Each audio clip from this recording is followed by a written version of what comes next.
Welcome back to Six in the City, and we'll hear more from Madison Avenue coming up in a few minutes here.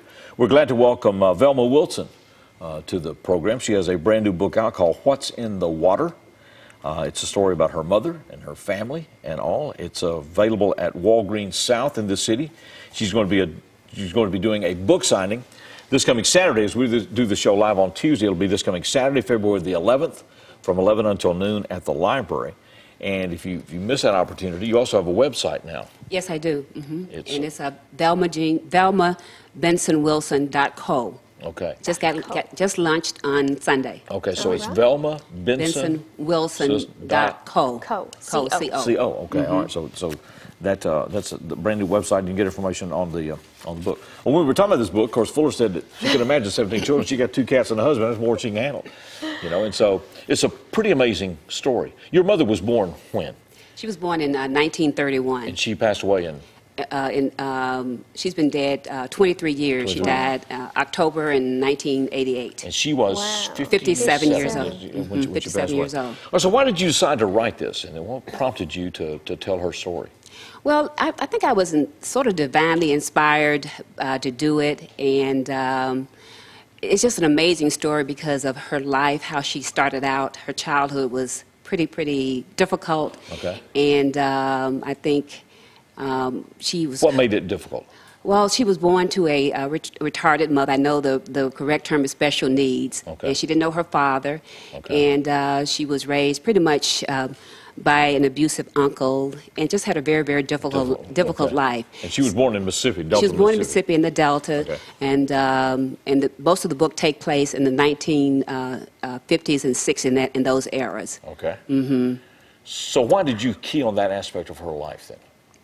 About what's in the water. About the 17. 50s and 60s, Because that was a time that we grew up on a farm, a small farm in rural Mississippi, and a lot of things that I remember as a childhood, recall as a childhood growing up. It was a great time for me. And on the farm that I was raised on, I spent 11 years there. It didn't have any water. Okay. There was no water source, so we had to go to the well and get our water bucket by bucket.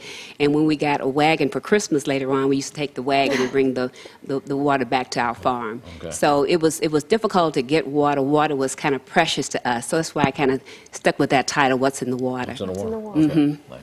What's in the Water, and Velma Wilson is with us. She'll be signing copies of this book this coming Saturday at the Jackson-Madison County Public Library downtown at 11, and that's on the 11th if you're watching us. The book is also available at Walgreens South and her website, which is VelmaBensonWilson.co on the World Wide Web, and you can find out more about the book. What do you want people to know then about your mother, or who should read this book? I think it's an American story, but I think it's perhaps geared more toward women readers. Okay. And I just want them to be inspired by what she did as a parent. You know, raising 17 children. I have 2, and I have difficulty with those 2. Okay. So raising 17 and coming from her background, not really having the nurturing and caring when she was growing up, and be able to somehow innately pass those on to her kids and bring us up. So she was a loving mother, even though she had not ever been around that. Right, exactly, exactly. That's interesting. And all 17 of us turned out to be productive citizens. All 17 graduated from high school. 90% of us went on to college. Wow. We didn't go to college. We armed service or some special trade.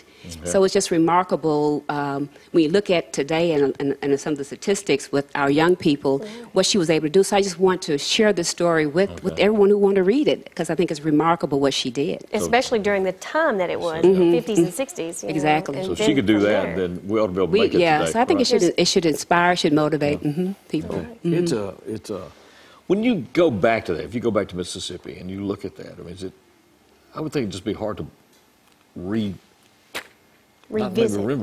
that and just how it was. I mean, it's you know, I mean, because my great-grandparents lived that same way, lots of children, and go to the well, and they didn't have electricity and that stuff, you know, and I think. But in the book, we take it for granted. Yeah, we take it for granted. But in the book, I tried to go back to the yesteryears and talk about some of the experiences we had, because it was a lot of fun. You know, out catching lightning bugs and the games we played. It brought about a lot of family, and that's what I try to family values and Doesn't always take money to build what you have, right? exactly, Okay, very good. exactly. Well, good luck with this. I appreciate you That's sharing right. this with us. It's always, Sounds like always good to see a you. wonderful story. Well, thanks for Coming having up me. Saturday at 11 at the library, Walgreens South, or go to Velma, Benson, Benson, Wilson.co for What's in the Water.